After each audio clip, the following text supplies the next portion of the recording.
বন্ধুরা, আজকের বেল দিয়ে আমি একদম এরকম পারফেক্ট দেখুন আইসক্রিম বানাবো এরকম একদম। তা চলুন কী কী লাগছে সেটা দেখি আমরা। বন্ধুরা, এখানে আমি নিয়েছি একটা বেল ফাটিয়ে নিয়েছি, দেখুন নিয়েছি। এখানে টক দই নিয়েছি, আমি টক দই নিয়েছি 100 গ্রাম। আর এখানে চিনি নিয়েছি পরিমাণ মতো।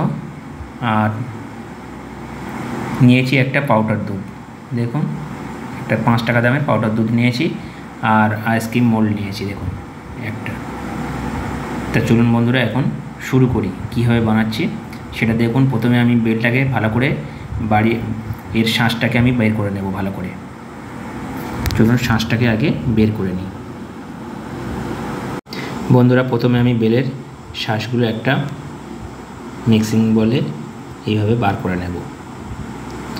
বন্ধুরা, এর মধ্যে দেখবেন অনেক ছিবড়া ভাব থাকে, ডানা আছে, সেগুলোকে সব কিন্তু আমি এইভাবে প্রথমে বার করে নিয়ে তারপরে একটু জল দিয়ে মিক্স করে নিয়ে তারপরে একটা ছ্যাঁকাতে ছেঁকে নেব বন্ধুরা। তো আপনাদের কাছে যদি অন্য প্রসেস থাকে সেইভাবে আপনারা কিন্তু বার করতে পারেন। আমি এইভাবে বার করছি, দেখুন এইভাবে পুরো বেলটা থেকে শাঁসগুলো বার করে নেব। এর পালগুলো যতটুকুনি লাগবে আমি ততটুকুনি নিয়ে নিচ্ছি বন্ধুরা। নিয়ে এখন দেখুন এইটুকুনি আমি নিয়ে নিলাম।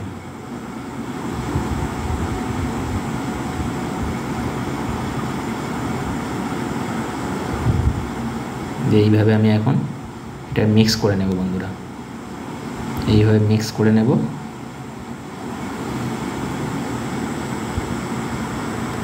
বন্ধুরা, আমি এটা হাত দিয়ে মেখে নেব। হাত দিয়ে মাখলে সুবিধা, কেন এর মধ্যে অনেক দানা বা বিচি আছে সেগুলো, আর এর মধ্যে আঁশগুলো বের করতে হবে। একটু জল দিয়ে প্রথমে আমি ভালো করে মিক্স করে নেব, তাই আমি হাত দিয়ে এটাকে ভালো করে মিক্স করছি। দেখুন এইভাবে ভালো করে মিক্স করতে হবে কিন্তু যাতে না ডেলা থাকে। এইভাবে মিক্স করে নেবেন আপনারা, একদম এইভাবে মিক্স করে নিলাম। আর আমি এখন এর মধ্যে বন্ধুরা জল দিয়ে দেবো অল্প করে। দেখুন এইভাবে জল দিয়ে, বেশি জল দিয়ে পাতলা করবেন না বন্ধুরা, যেহেতু আইসক্রিম হবে তো একটু মোটা রাখবেন। এইভাবে দেখুন আমি জল দিয়েছি, অল্প জল দিয়ে একদম মিক্স করে নিলাম। দিয়ে এখন আমি এটা ছেঁকে নেব বন্ধুরা। দেখুন কতগুলো ছিবড়া বেরিয়েছে, তো এইগুলো বাদ দিতে হয় বন্ধুরা, এইগুলো না গালে লাগে। তো হয়ে গেছে, তো আমি এটা এখন মিক্সারের মধ্যে পেস্ট করে নেবো সবগুলো একসাথে। বন্ধুরা, একটা মিক্সার গ্রাইন্ডার নিয়েছি, আর বেলের যে পালসটা বার করেছিলাম সেটা এর মিক্সারের মধ্যে দিয়ে দিলাম। দেখুন দিয়ে দেবো টক দই, টক দইটা দিয়ে দিলাম। আপনারা যতগুলো বানাবেন সেই রকম পরিমাণে নেবেন। আমি 100 গ্রাম টক দই নিয়েছি, আর বেলটা একটু বেশি করে দিলাম বন্ধুরা। আর দিয়ে দেব পরিমাণ মতন চিনি। চিনি যেমন মিষ্টি খাবেন তেমন দিতে পারেন বন্ধুরা, যেহেতু টক দই দিয়েছি তো একটু মিষ্টির পরিমাণটা একটু আপনারা বেশি দেবেন, তাহলে কিন্তু খেতে ভালো লাগবে।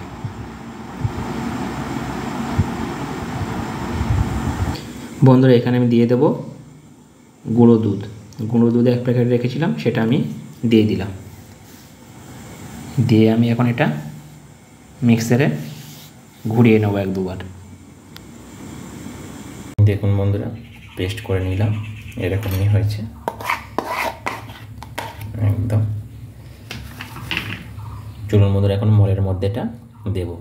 আর বন্ধুরা চাইলে একটুখানি আপনারা লবণ দিতে পারেন, জাস্ট একটু লবণ দিয়ে দেবেন আপনারা। দিয়ে আবার একবার এভাবে মিক্স করে নেবেন। দেখুন বন্ধুরা একদম রেডি হয়ে গেছে। এখন আমি মলের মধ্যে দেব, মলটার মধ্যে মলটা নিয়ে নিয়েছি বন্ধুরা। আর এর মধ্যে আমি অল্প অল্প করে দিয়ে দেব।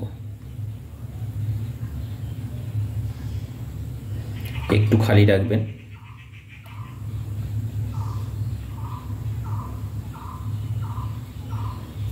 এইভাবে সবগুলো আমি ভরে দেবো। দেখুন বন্ধুরা, সবগুলো মলের মধ্যে ভরে দিয়েছি। আর এখন আমি চাপাগুলো বন্ধ করে দেব এইভাবে।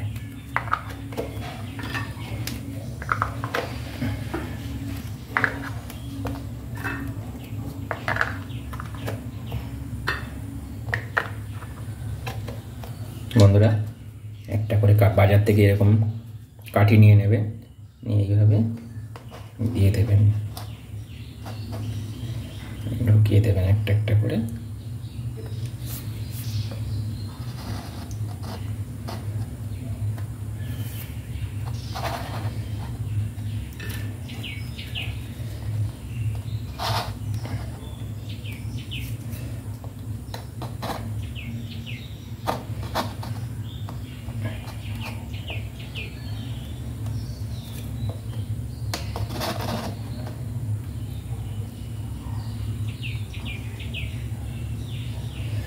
দেখুন বন্ধুরা, এখন আমি এটা ডিপ ফ্রিজে 8 থেকে 10 ঘন্টা আমি রেখে দেবো। 10 ঘন্টা পরে বা আপনারা ওভারনাইটও রাখতে পারেন বন্ধুরা, ওভারনাইট রাখলেও ভালো হবে। তো আমি এটা রেখে দেবো, এরপরে আপনাদের সাথে ফিরে আসছি। বন্ধুরা আমি কিন্তু আইসক্রিমটা বের করেছি, দেখি খুলে, দেখুন একদম জমে গেছে, এরকমই হয়েছে। সবগুলো খুলে নেব এইভাবে, দেখুন কি দারুণ হয়েছে আইসক্রিমটা, দেখুন। তো বন্ধুরা আমরা কীভাবে বার করব এখন? এই আইসক্রিমটা তো শক্ত হয়ে গেছে, কীভাবে বার করব সেই প্রসেসটা আমি আপনাদের দেখাই, কীভাবে আপনারা বার করবেন। গামলাতে জল নিয়েছি বন্ধুরা, আর জলের মধ্যে এইভাবে একটু ডুবিয়ে রাখুন, দেখবেন অলরেডি বেরিয়ে আসবে, অলরেডি ছেড়ে যাবে আইসক্রিমগুলো, দেখুন বন্ধুরা। আর আমি এখন একটা একটা করে বার করে নেব, দেখুন এই দেখুন এইভাবে বেরিয়ে যাচ্ছে আইসক্রিমগুলো, দেখুন। আর কি দারুণ হয়েছে দেখুন বন্ধুরা।